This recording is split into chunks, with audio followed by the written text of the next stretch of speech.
시청자 여러분께 문화 인사드립니다. 현울TV 윤목사입니다. 또 참 간만이죠. 참된 교회란 무엇인가 시리즈를 공부하는 가운데 또 이번 주 목요일이 순번이 되어서 또 이 주제를 다루겠습니다. 오늘따라 굉장히 오토바이가 많이 지나가요. 목요일에 순차적으로 이제 컨텐츠를 다루고 있는데요. 이제 뭐 오토바이 소리를 이겨내고 이 주제의 강의 횟수로는 10번째가 되겠습니다. 그리고 주제로 따지면 이제 6강의 두 번째 시간인데 그냥 이제 강의 순서대로 해가지고 제가 그렇게 번호를 매겼으니까요. 여러분 참고하시고요.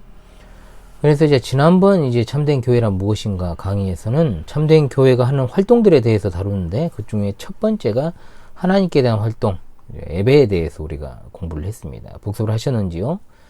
이번 시간에는 교회 안에서의 활동에 대한 공부를 하도록 하겠습니다. 하나님을 향한 활동은 하나님을 참되게 예배하는 것과 하나님의 말씀을 따라 사는 것이었다. 자, 이것을 기억하시면서요.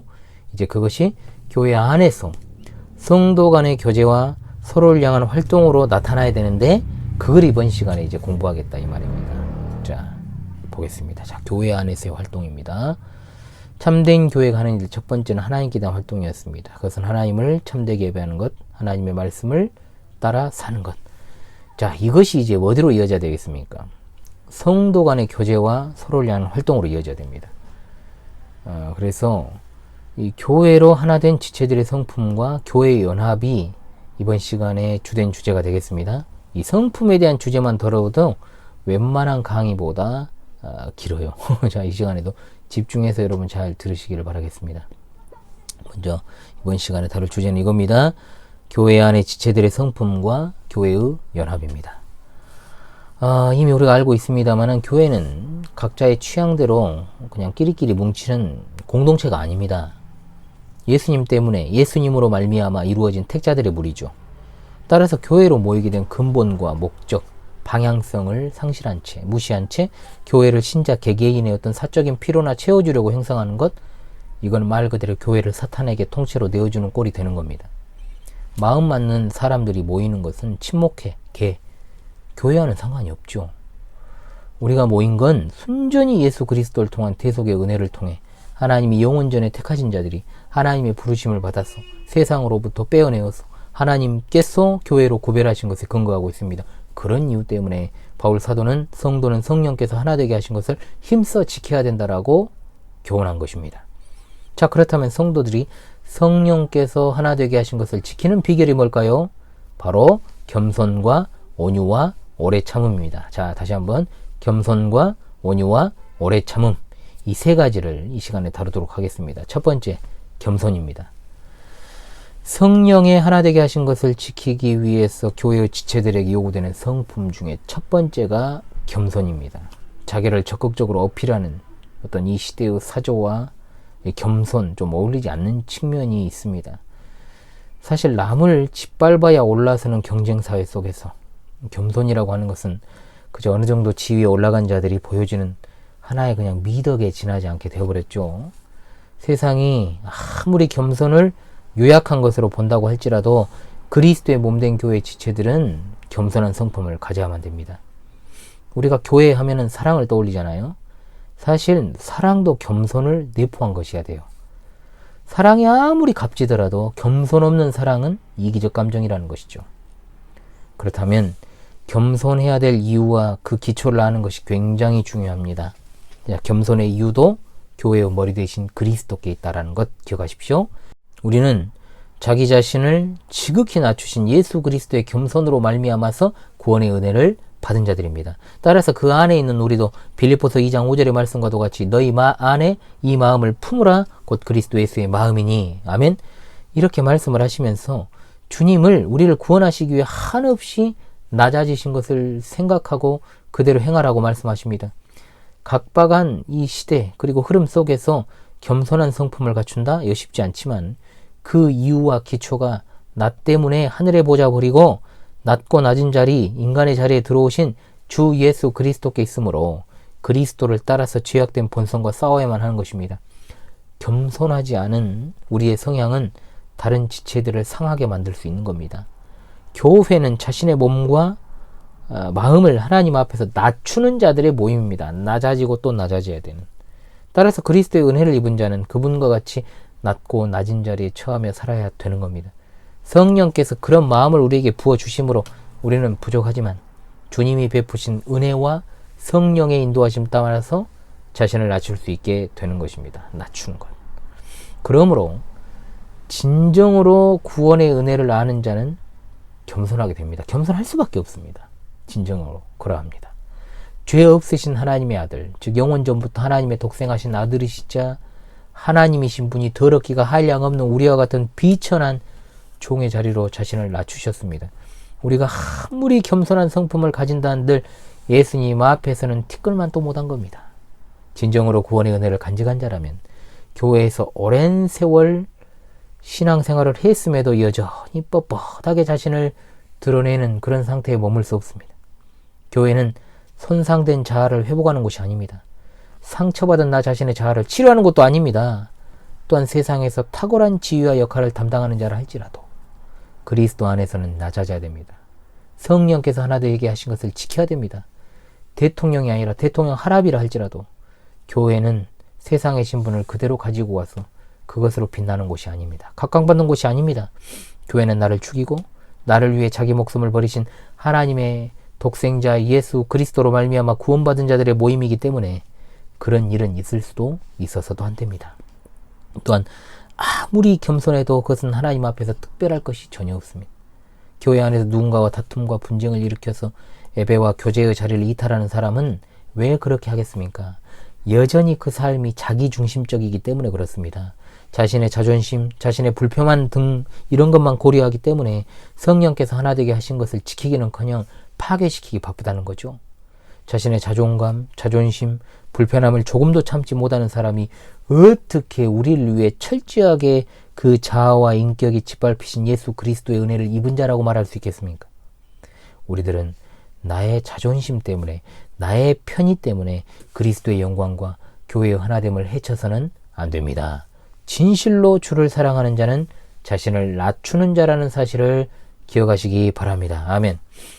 예수 그리스도를 한 주로 모시고 한 성령 안에서 하나 되게 하신 것을 힘써 지키며 살아가는 것이 성도일진데 왜 이렇게 교회 안에는 여전히 자기 욕심을 따라 살아가는 사람이 많을까요? 동상이몽이라는 말이 있습니다. 같은 교실 내에 있는 학생들이 똑같은 교과서로 똑같은 선생님으로부터 가르침 받아도 학업 성취도도 다 다르고 또 마음이 콩밭에 가 있는 학생들이 있는 것처럼 교회 안에 있으면서도 시선과 마음이 다른 곳에 있고 또 자기 욕심을 따라 살아가는 사람도 많습니다. 참으로 슬픈 일 아닙니까? 우리는 다른 사람의 어떤 측면을 지적하기보다는 나 자신의 겸손을 위해서 힘써야 됩니다. 이것이 하루아침에 이루어지는 일은 아니겠지만 우리는 교회의 지체로서 시간이 흐르면 흐를수록 더욱더 우리의 겸손도 깊어져야 되는 것입니다. 그것이 바로 그리스도 안에서 하나된 교회의 지체된 성도의 겸손입니다. 나이 들어가지고 이제 내세울 것 없으니까 알아서 그냥 자존감이 낮아진 상태로 그것은 겸손이 아니죠. 이빨 빠진 호랑인 거지. 자, 두 번째 뭡니까? 온유입니다. 온유. 겸손에 이어 온유. 우리가 현실에서 온유란 말을 좀 왜곡되게 사용을 하고 있어요. 실제로 팔복에 제가 강설을 하면서도 이 온유에 대해서 한번 이야기를 했던 것 같습니다만은 온유라고 하는 것은 어떤 부드러운 인상과 차분한 성격 정도로 생각을 한다는 거죠. 겉으로 거칠거나 폭력적이지 않은 사람을 온유하다고 말하기도 하고 심지어 제 아내가 그래요. 굉장히 우유부단합니다. 사실은 성격이. 그런 성격이나 또 우리 성도님들처럼 마음이 여린 것을 온유하다라고 여기죠. 그러나 성경이 말씀하는 온유란 본래 야생말을 길들여 가지고 그 힘을 바르게 쓰도록 하는 것에서 나온 말이라는 것. 즉 자신을 통제하는 것이 바로 온유입니다. 이해되십니까?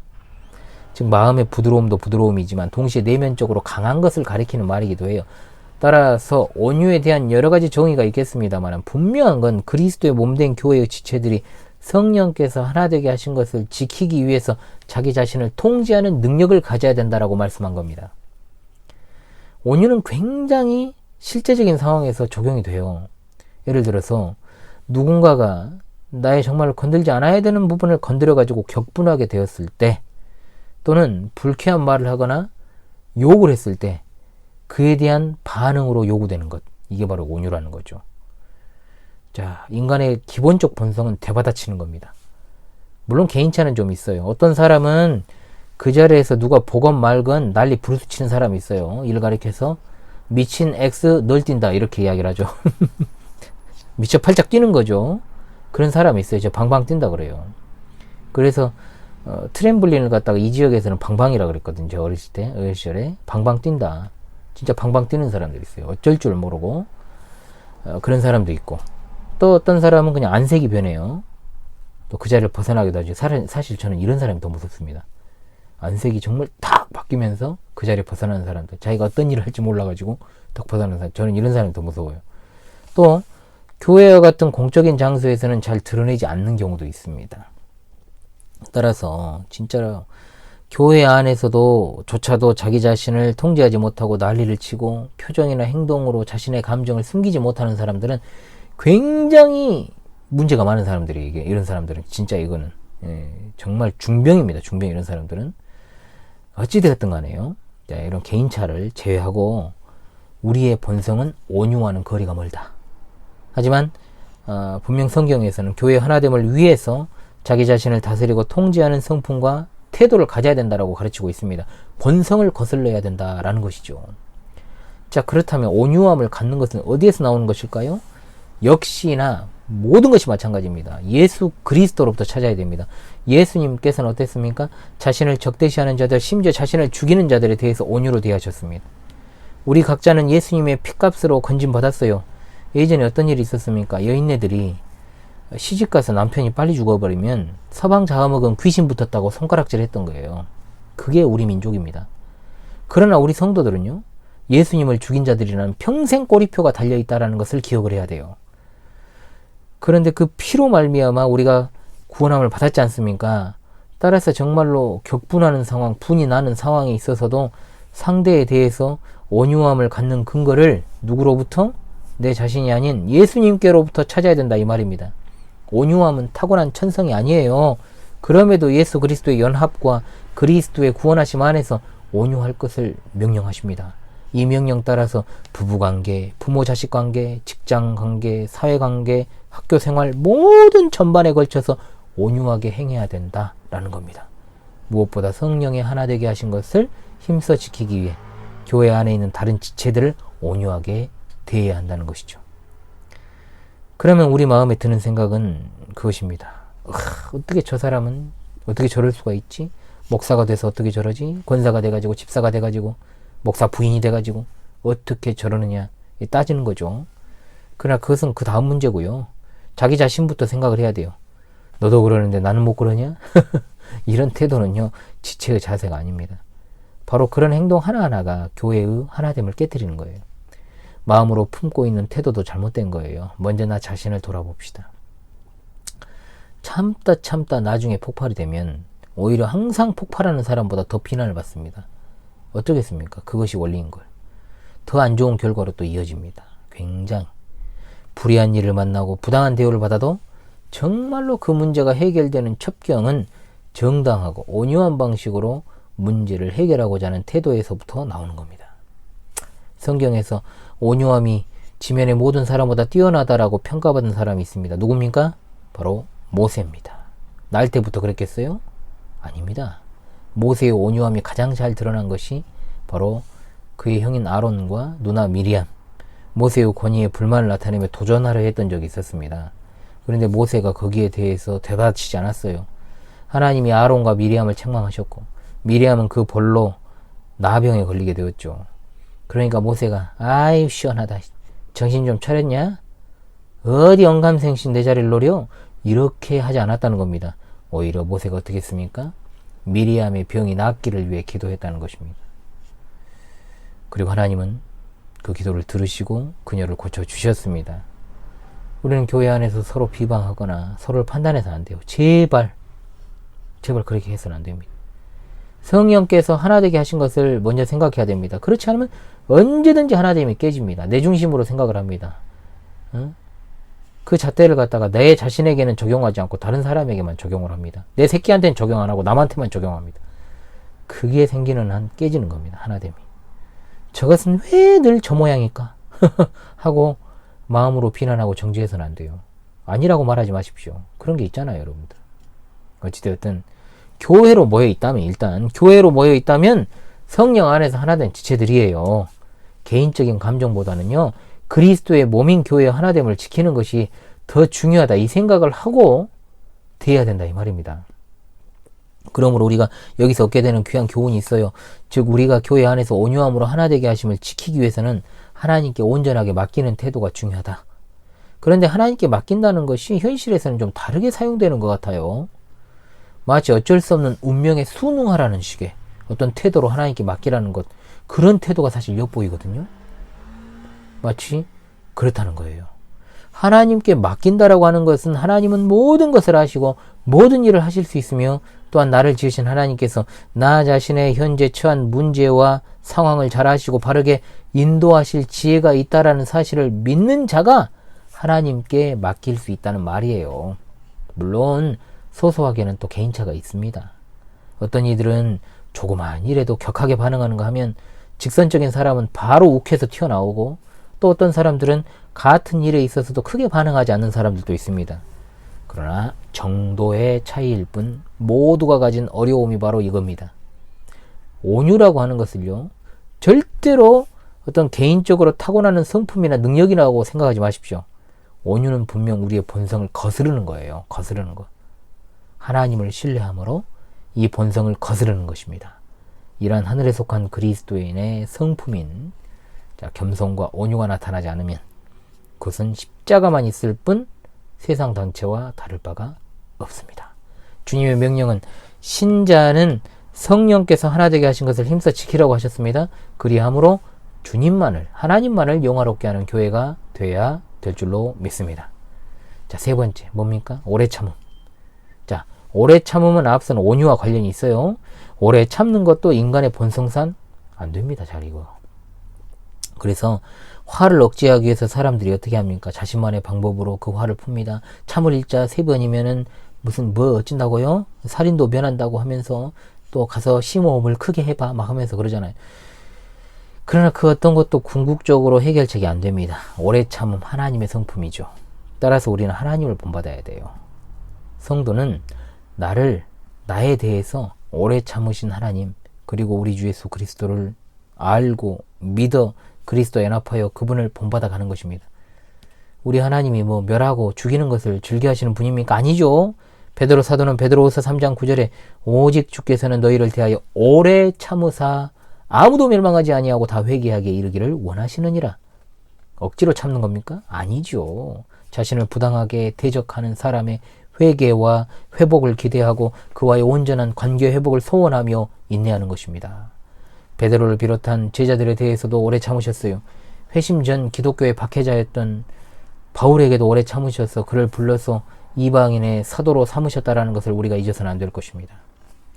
원래 버려지고 죽어 마땅한, 멸망받아 마땅한 나에게 하나님께서 먼저 오래 참아 주셨어요. 그리고 긍휼을 베풀어 주셨습니다. 그러므로 오래 참음은 거기서 멈추지 않고 서로 용납하는 것으로까지 나오게 되는 것이죠.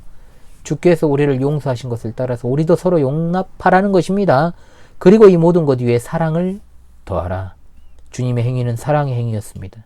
그러므로 우리 주님으로부터 용서받은 자는 주님의 그 사랑을 본받아서 서로를 용서하고 용납해야 되는 겁니다. 사랑을 뺀 그리스도교는 없습니다.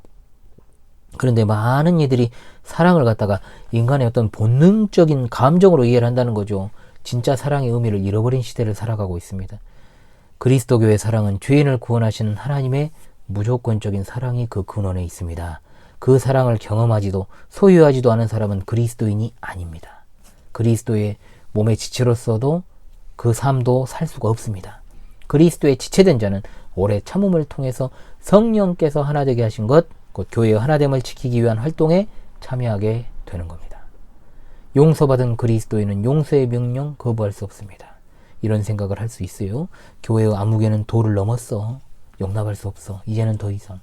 그러나 교회는 개인의 구원만을 위한 곳이 아니라 구원받은 자의 삶이 드러나는 곳임을 잊어서는 안 될 것입니다. 함께 신앙생활하는 다른 지체들과의 연합과 친밀한 관계는 반드시 신자에게 필수적인 덕목입니다. 죄인인 나를 구원하기 위해서 오래 참으시고 용서하시고 걸어가신 독생자의 목숨까지도 내어주셨다는 사실을 믿는 자로서의 삶을 살아가야 되는 겁니다. 하나님의 은혜를 받은 자는 그 은혜를 다른 지체들을 용납하는 것으로 드러내야 됩니다. 그것이 바로 은혜 받은 자의 태도가 아니겠습니까? 거저 받았잖아요. 거저 하나님의 선물을 받을 자격이 없음에도 불구하고 예수님은 우리의 죄를 용서하시려고 일체의 자존심을 내세우지 않으시고 십자가를 지셨습니다.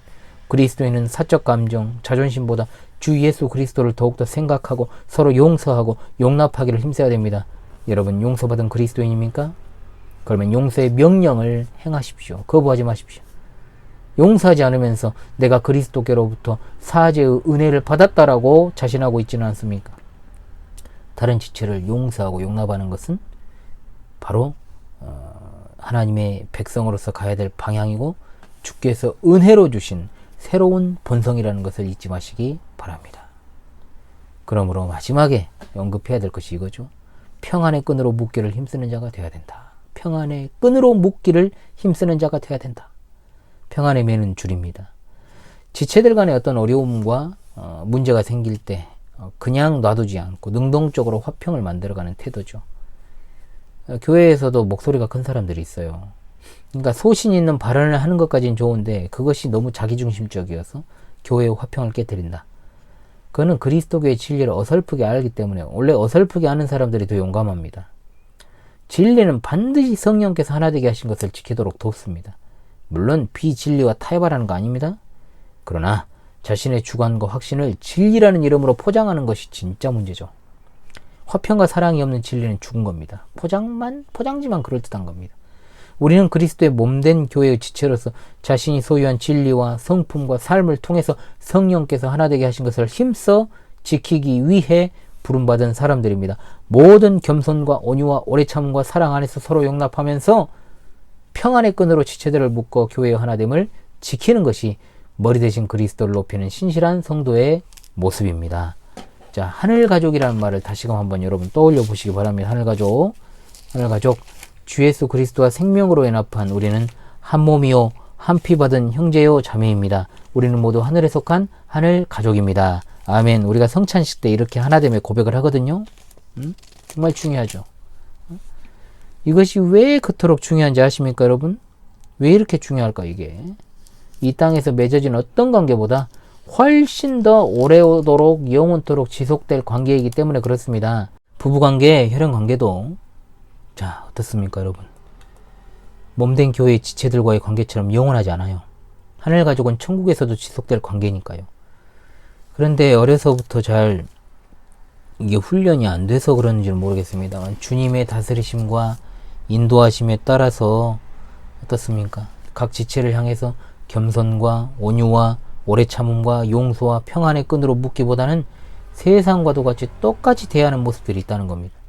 오히려 믿는 사람이 저런다고 하면서 배척하고 더 옹졸한 모습을 보이기도 하죠. 말은 그리스도 안에서 하나 되었다고 하지만 전혀 마음으로는 그렇게 하지 않습니다. 그리스도의 피로 값주고 사신 바 되어 하나 되고 한 몸을 이루고 한 피를 받았다고 말하면서도 서로 친밀한 관계보다는 너는 너 나는 나, 내 새끼는 내 새끼, 네 새끼는 남의 새끼. 아무리 부부관계고 혈연관계로 맺어진 이들이 교회 안에서 지체로서 존재하고 있다고 해도요, 교회 안에서는 생례적으로 맺어진 이들의 관계를 중시하면 안 되고요, 하나된 지체로서의 생각을 하지 않으면 안 돼요. 어렵지만 그렇게 해야 됩니다. 교회는 하나님의 말씀에 따라 그리스도의 통치를 받는 성도들이 성령이 하나 되게 하신 것을 지켜나가야 하는 곳입니다. 서로에 대해서 일주일에 한 번 만나 그저 인사하는 정도가 아니라 교회와 관계된 삶을 살아가고 겸손과 오래 참음과 사랑 안에서, 온유와 오래 참음이죠, 사랑 안에서 용납하는 교회가 되어야 됩니다. 자, 분명히 우리가 이것을 기억해야 될 것입니다. 다음 시간에는 이제 은사와 직분에 관한 내용으로 찾아오도록 하겠습니다. 다음번 참된 교회란 무엇인가 강의는 4주 후가 아니라 다음 주에 진행을 하겠습니다, 여러분. 그 다음에 계속해서 목요 컨텐츠를 이어가도록 그렇게 하겠습니다. 여러분 착오 없으시기를 바라요. 꼭 그렇게 하시기를 바라겠습니다. 지금까지 현월TV 윤목사였습니다. 복습 충실히 하시고요. 여러분들 제가 초반부에 읽고 시작을 했어야 되는데 읽고 시작을 안 했습니다. 그래서 여러분들이 꼭 이 부분에 읽어야 될 성경 말씀이 에베소서 4장 2절로 3절의 말씀입니다. 모든 겸손과 온유로 하고 오래 참음으로 사랑 가운데서 서로 용납하고 평안에 매는 줄로 성령이 하나 되게 하신 것을 힘써 지키라. 아멘. 에베소서 4장 2절로 3절의 말씀을 생각하시면서요. 오늘 이 시간을 마치도록 하겠습니다. 다음 주에 뵙겠습니다. 감사합니다.